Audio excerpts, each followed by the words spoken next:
Hello, bachcho. Let's read the question. The question says A. What do you understand by genetically modified crops? B. What is the desired agronomic characters for fodder and cereal crops? C. What are the advantages of having improved varieties by hybridization? हमसे first part में पूछा गया है कि genetically modified crops क्या होता है. Second part में हमसे पूछा गया है कि सीरियल क्रॉप्स और फोडर क्रॉप्स के लिए डिजायर्ड कैरेक्टर्स कौन कौन से होते हैं.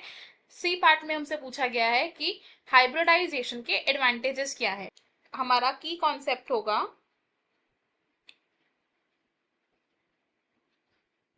Crop variety improvement. Crop variety improvement, तो हम डिफरेंट क्रॉप्स की वेराइटी को इंप्रूव करते हैं ताकि हमारे पास हायर यील्ड आ सके एंड डिजायर्ड कैरेक्टरिस्टिक्स आ सके. अब अगर बात करें सबसे पहले ए पार्ट की, तो जेनेटिकली मॉडिफाइड क्रॉप्स क्या होते हैं, इन्हें हम जीएम क्रॉप्स भी बोलते हैं. तो जेनेटिकली मॉडिफाइड क्रॉप्स होती हैं ऐसी क्रॉप्स जिनमें हम डिजायर्ड जीन को एंटर करते हैं. जीन इज एंटर्ड या इनकॉर्पोरेटेड इन प्लांट डीएनए, ताकि हमारे पास क्या आ सके, डिजायरेबल कैरेक्टर्स आ सके. टू ऑब्टेन डिजायरेबल कैरेक्टर्स आ सके. अब ये जो जेनेटिकली मॉडिफाइड क्रॉप्स होती हैं, तो बेसिकली जेनेटिकली मॉडिफाइड क्रॉप्स में क्या होता है, हम प्लांट्स के डीएनए को मॉडिफाई करते हैं एंड उसमें हम एंटर कर देते हैं अपना जीन ऑफ इंटरेस्ट ताकि हमें ऑफस्प्रिंग में डिजायर्ड कैरेक्टर्स मिल सके. और जेनेटिकली मॉडिफाइड क्रॉप्स का एक एग्जाम्पल हो सकता है बीटी, कॉटन या फिर गोल्डन राइस. नेक्स्ट बात करते हैं बी पार्ट की.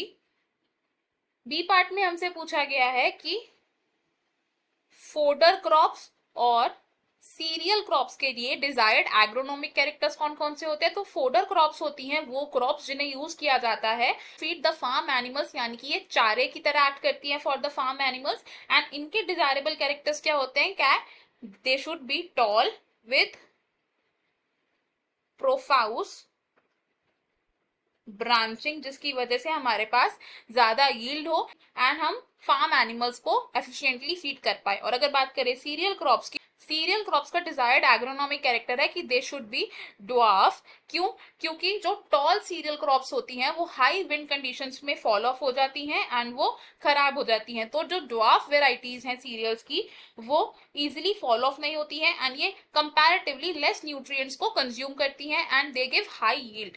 एंड अगर बात करें अब सी पार्ट की, तो सी पार्ट में हमसे पूछा गया है कि हाइब्रिडाइजेशन के एडवांटेजेस क्या हो सकते हैं. तो सबसे पहले समझते हैं कि हाइब्रिडाइजेशन होता क्या है. हाइब्रिडाइजेशन का मतलब होता है जब हम दो जेनेटिकली डिसिमिलर या डिफरेंट प्लांट्स की क्रॉसिंग करते हैं. It is the crossing between two different plants, ताकि जो ऑफस्प्रिंग बन रहा है उसमें सुपीरियर कैरेक्टर्स आ सकें. To obtain offspring with superior traits. Hybridization के एडवांटेजेस क्या हो सकते हैं. हाइब्रिडाइजेशन टेक्निक से हम ऑब्टेन कर सकते हैं डिजीज रेजिस्टेंट प्लांट्स. इससे हम ऑब्टेन कर सकते हैं ऐसे प्लांट्स जो स्ट्रेस टॉलरेंट होते हैं, यानी कि डिफरेंट स्ट्रेस कंडीशंस को टॉलरेट कर सकते हैं. एंड हम ऑब्टेन कर सकते हैं high yielding varieties, high yielding varieties. तो हमें हमारे तीनों पार्ट्स का आंसर मिल गया. I hope you have understood it well. Best of luck. Thank you.